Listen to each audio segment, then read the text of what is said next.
exercice 3. Dans cet exercice, on a un élément chimique à identifier. Cet élément, c'est X. On va le nommer X de numéro atomique Z. Comme ça. Donc, il appartient au bloc P. Qu'est-ce qu'on connaît sur lui? Il appartient au bloc P. Le bloc P, bien sûr, vous avez le tableau périodique. Le tableau périodique, on peut le schématiser comme ça. On a deux colonnes ici. Ensuite, on a les transitions. Ensuite, on a le grand bloc P. Donc ici, on a le bloc P. Ici, les éléments de transition. Et ici, on a le S1. Et ici, on a les S2. Le bloc des S. Donc, je peux simplifier. Ici, c'est pas la peine de dire S1, S2. Là, c'est le bloc des S, le bloc des D et le bloc des P. Voilà. Donc, notre élément, le X, il appartient à ce bloc P. Qu'est-ce qu'on sait aussi? On sait qu'il appartient à la période du potassium, K19. Donc, le potassium, il a une période. Donc, il faut déterminer déjà la configuration électronique du potassium pour connaître la période du X. Donc, le X, il a le bloc P et la période, c'est-à-dire 1 du potassium. 19. Aussi, on sait qu'il a un seul électron impair, ou bien célibataire, sur sa couche de valence, sa dernière couche. Donc, je vais commencer par déterminer le 1. Qu'est-ce que je fais? Je vais faire la configuration électronique du potassium. Donc, j'ai 1s2, 2s2, 2p6, d'accord? Donc là, en tout, j'ai 10. Ensuite, 3s2, 3p6, là, si vous faites le compte, c'est 18. Et enfin, 4s1, d'accord? Donc voilà la couche externe du potassium, c'est 4s1. 4s1, donc on est ici, on est dans le bloc des S. Donc ici, le 1, c'est 4. D'accord? Et bien sûr, bon, je peux l'écrire avec le raccourci argon, comme ça, 18, 4s1. Le voici. Donc, s'il appartient à la quatrième période, donc, ici, les éléments de ce bloc, ils s'écrivent de cette façon. Ils s'écrivent comme ça. 1, S, 1, P. D'accord? X, Y. D'accord? Bien sûr, ici, le X, là, c'est 2. Donc, c'est 1 S2, 1 PX. On va écrire de préférence comme ça. Mais là, on a déjà donné des astuces. Donc, c'est 1s2, 1px. La voici. Donc, ici, qu'est-ce qu'on a? On a, je sais que la configuration de mon élément x, c'est 1 qui est égal à 4. Donc, c'est 4s2, 4px. Bien sûr, le x, il doit être impair. Il est impair. Mais on nous a donné aussi que le X est un halogène. D'accord? Les halogènes sont caractérisés par une couche externe de 1s2, 1p5.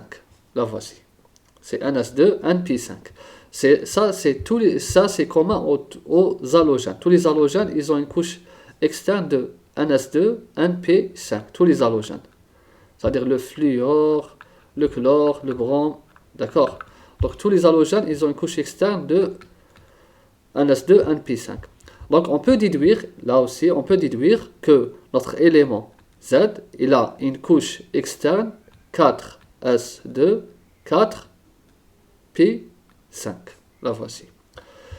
Maintenant, on va faire la distribution de la configuration électronique. Donc on va faire la règle de Klichkowski. Donc 1s2, 2s2 pour comprendre, 2p6, 3s2, 3p6, 3d10, 4s2, 4p6, 4d10.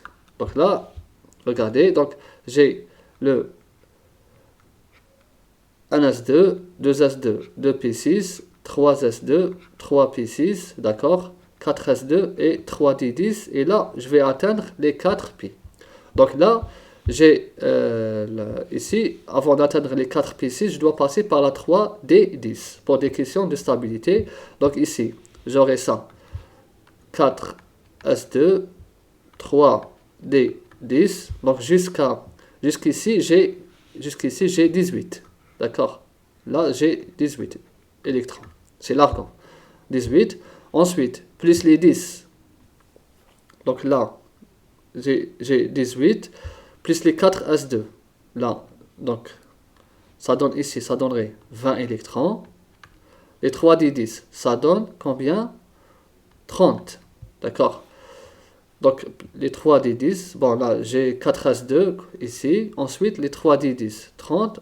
Ensuite, puisque c'est impair, et en plus c'est un halogène, donc ça va être 4P5. Voilà. Donc c'est ça la configuration électronique.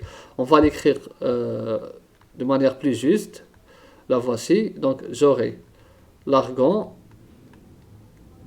18, 3D10, 4S2, 4P5.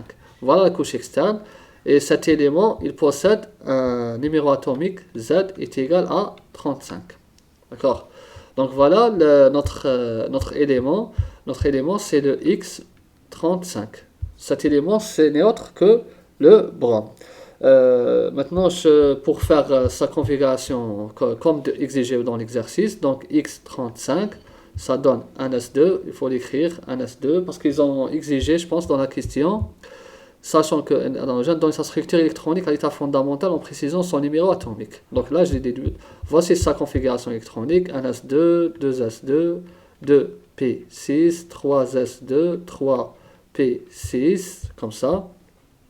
Ensuite, 3d10, 4s2 et 4p5. Voilà sa configuration électronique. Là, c'est la couche externe, ou bien la couche de valence de cet élément.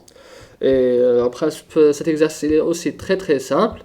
C'est-à-dire si vous avez juste compris comment c'est-à-dire le tableau périodique il est séparé en S, D et P, et que les halogènes, leur couche externe, c'est un S2, un P5.